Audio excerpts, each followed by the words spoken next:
کراچی میں گندم بحران کا خدشہ، شہر میں آٹا ملوں کے پاس 2 روز کی گندم رہ گئی ہے۔ فلور ملز ایسوسی ایشن کا کہنا ہے کہ حکومت نہ تو کراچی میں گندم لانے دے رہی ہے اور نہ ہی تحریری معاہدے پر عمل کر رہی ہے۔ ایز آف وی اسپیک آپ کو کیا لگتا ہے کہ پاکستان کی جو اکانومی ہے کیا وہ نیگلیکٹ ہو رہی ہے؟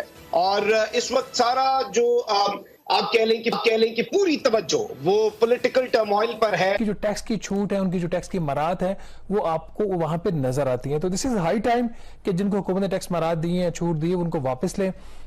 اور ناظرین، بڑھتی ہوئی مہنگائی میں چکن، گوشت، آٹا سب ہی کے ریٹ آسمان سے باتیں کر رہے ہیں۔ کراچی میں سرکاری ریٹ پر کچھ بھی دستیاب نہیں ہے، سب من چاہے ریٹ وصول کر رہے ہیں۔ ریڈ زون ہو یا ریڈ لائنز، یہ خون آشام سرخی پاکستان کے ساتھ چپک گئی ہے۔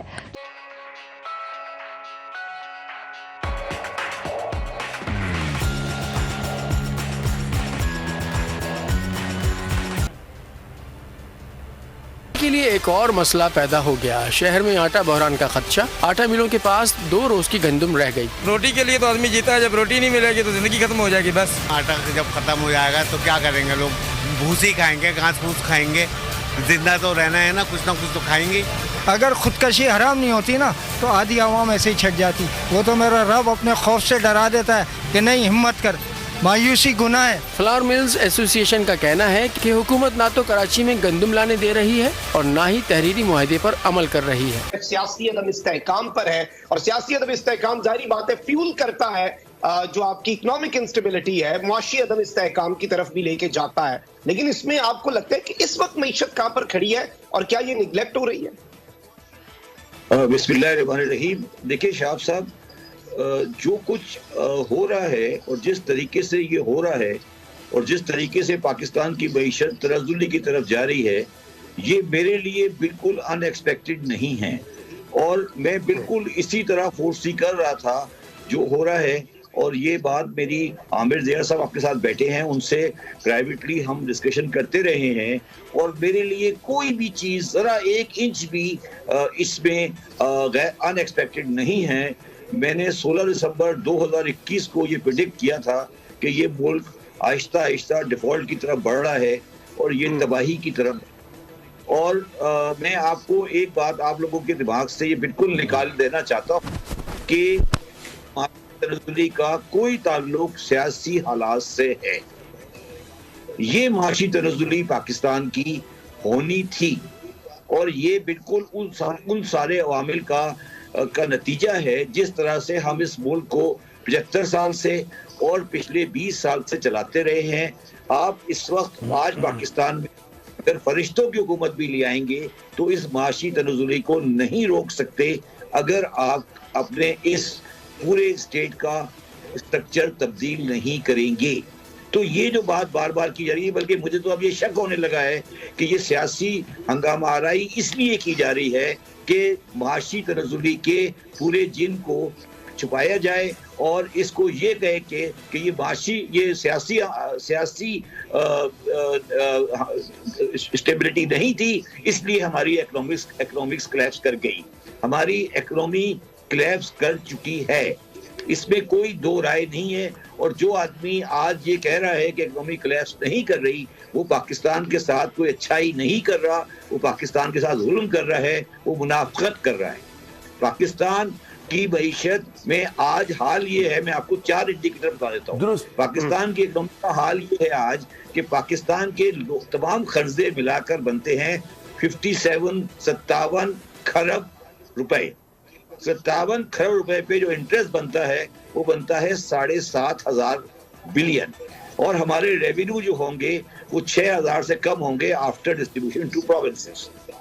ہمارا روپیہ 300 کراس کر چکا ہے، انڈیا کا روپیہ 100 سے نیچے ہے، بنگلہ دیش 100 سے نیچے ہے، اور ہمارے ایکسپورٹر کو تقریباً 200 روپے کا مارجن ہے، پھر بھی ہم اپنی ایکسپورٹ 30 بلین نہیں کر پائیں گے 30 جون تک۔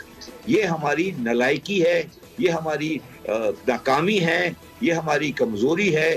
200 روپے پر ڈالر کا ڈفرنس ہے انڈیا اور پاکستان کا اس وقت، اور ہمارا ایکسپورٹر پھر بھی ایکسپورٹ نہیں کر پا رہا۔ تو یہ اس کا مطلب ہے کہ یہ ریاست ناکام ہو چکی ہے۔ तीसरी बात, इस मुल्क के अंदर इस वक्त 8 बिलियन का शॉर्ट फॉल है फॉरेन करेंसी में 2023 और 24 में, जिसका हमारे पास कोई रास्ता नहीं है। तीसरी बात, लार्ज स्केल मैन्युफैक्चरिंग सेक्टर हमारा 5% से कंट्रैक्ट हो रहा है तकरीबन। और आखिरी बात जो है वो ये है कि हमारे मुल्क में आबादी मुस्तकिल बढ़ती जा रही है और कोई रास्ता नहीं है कि आबादी को कंट्रोल कर सकें। अब जनाब एहसन इकबाल साहब ये कह रहे हैं कि आबादी का एनएफसी में गलत था, इसलिए लोगों ने आबादी ज्यादा दिखाई। तो ये जो बेवकूफ़ी की और नलायकी की बातें हैं, अगर हम यही करते रहे तो फिर इस मुल्क का कोई मुस्तकबिल, माशी मुस्तकबिल नहीं है। और ये बात मेरे दिमाग में याद रखिए आप लोग कि जब माशी मुस्तकबिल नहीं होता तो कोई भी रियासत कायम नहीं रह सकती। दुनिया में मईशत रियासतों को कायम रखती है। एक मुझे इस तरह नाजुक मोड़ हमारे यहाँ ठहरा हुआ है ना, इसी तरह सब ने अपनी अपनी क़यादत को रेड लाइंस बनाकर अपने अपने सीने से लगाया हुआ है। यहाँ हर किसी की अपनी अपनी रेड लाइन है। पीटीआई के कारकुनों के लिए इमरान खान सिर्फ रेड लाइन है, तो नून लीग के लिए मियां मोहम्मद नवाज शरीफ और मरियम नवाज रेड लाइन है, पीपल्स पार्टी के लिए बिलावल भुट्टो और JUIFA के लिए मौलाना रेड लाइन है। और हर कोई अपनी अपनी रेड लाइन की हिफाजत और दिफा में इतना आगे निकल गया है कि उसको और कुछ दिखाई ही नहीं दे रहा। अब लगता ये है कि ये लोग भूल गए हैं कि इस मुल्क की भी एक रेड लाइन है, इस रियासत की भी एक रेड लाइन है, पाकिस्तान की भी एक रेड लाइन है। और ये रेड लाइन पाकिस्तान का कानून है, पाकिस्तान की इज्जत है, पाकिस्तान की सलामती है, पाकिस्तान की खुद मुख्तारी है, पाकिस्तान की सालमियत है। टू द पॉइंट के गैस का नाजरीन बजट उम्मीद तो यही है कि 9 जून तक पेश हो जाएगा। एक टाइट फिस्कल पोजीशन हुकूमत को लेनी पड़ेगी अगर कोई थोड़ा सा फिस्कल डिसिप्लिन चाहती है। तो इसी तनाजुर में जो गैस की सब्सिडीज हैं, गैस के लिए जो पैसा मांगा है पेट्रोलियम डिवीजन ने सब्सिडीज की मद में, वो कोई 230 अरब रुपए की सब्सिडीज मांगी गई हैं अगले माली साल में। लेकिन अभी तक जो वजारत खजाना इंडिकेट कर रही है कोई इसमें कुछ 76 अरब रुपए की इंडिकेशन अभी तक की गई हैं कि कुछ 76 अरब रुपए की सब्सिडी गैस के लिए मिल सकती है। ये जो है और कुछ जो फर्दर उन्होंने उसके अंदर कुछ $4.5 मिलियन की इन्वेस्टमेंट करनी है उसके लिए। लेकिन ये जो 76 अरब रुपए की एलोकेशन उसका ये भी उसका अंदर हिस्सा है।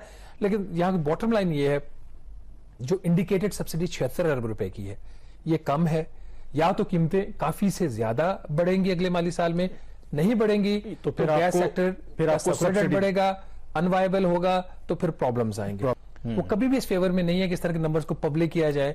और probably one of the reasons कि FBR के और RRMC के जो इख्तलाफात आ रहे हैं सामने, हमें जो रिपोर्ट्स आ रही हैं इसका भी हम जिक्र भी करेंगे कि जब किसी ना तो काम करना है, जो मुझे अब FBR की एक साइकोलॉजी उनकी साइकी इस किस्म की लग रही है कि ना तो काम करना है ना करने देना है। वैसे ये सरकार की साइकोलॉजी होती है, बाकी एक तरीका ना एक मिजाज है कि बस ठीक है जैसे चल रहा है चलने दो, मतलब जो पॉइंट आउट करने की कोशिश करेगा उसका तुम्हें क्या जरूरत पड़ेगी, जो पॉइंट आउट करेगा वो बुरा है इसके अंदर। ये जो आपने बात करना, दिस इज वेरी इंटरेस्टिंग। एक तो नाज़िर हम पहले ये फैक्ट बता चुके हैं कि 76 लाख अफराद जो हैं वो रजिस्टर्ड FBR के पास, और सिर्फ 36 लाख अफराद और कंपनियां जो हैं वो अपने गोशवारे जमा करवाते हैं। तो 40 लाख कंपनियां और अफराद जो रजिस्टर्ड हैं, FBR में इतनी सलाहियत नहीं है, इतनी कैपेसिटी नहीं है कि उनसे वो अपने जो रिटर्न ले सके। लेकिन ये जो 36 लाख अफराद और कंपनियां जो रिटर्न्स फाइल कर रही हैं उसकी क्या हकीकत है, जो भी कामरान भी जिसका इंडिकेशन दे रहे थे। महंगाई इतनी हो गई है, हर चीज़ मुश्किल ही मिलना, आटा महंगा है, चीनी, और अब के हवाले से आप देखें कि महंगाई इतनी है कि अवाम परेशान है, अवाम करे क्या। सरकार देख लें आटा कितना महंगा हुआ है, आपका पेट्रोल कितना महंगा हुआ है, और जितनी भी चीज़ें हैं उतनी महंगी हुई हैं। तो इस महंगाई में बंदा क्या करे। 530 रुपये या 540 रुपये रेट दें तो हम 500 रुपये बेच देते हैं वो चीज़। जब हमें एक चीज़ ही पड़ रही है 600 रुपये या 620 रुपये, हम किस रेट पे गवर्नमेंट के रेट पे बेचे, नहीं बेच सकते।